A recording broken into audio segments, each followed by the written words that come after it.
Hey, it's Jackson. I am an instructor of happiness studies 101 at the University of Alabama. Here to share with you three Zen stories, and we're on to number three.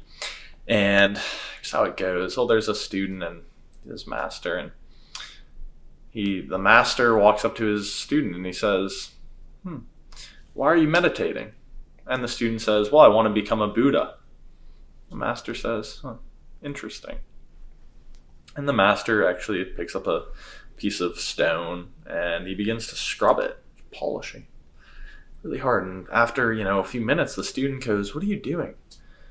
And he says, why are you doing that to that rock? And he says, "Well, I want to turn this rock into a jewel."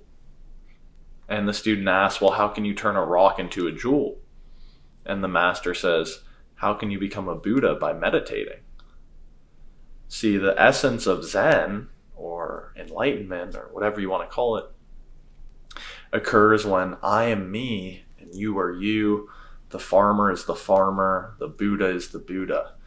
So just like we cannot turn a stone into a jewel by polishing it, we can't turn ourselves into some special being by meditating, but we can become a truer version of ourselves. And ultimately, I believe that, like I said, when Jackson is Jackson and you are you, that is Zen. That is happiness for everyone. So that's number three. Hope you enjoyed.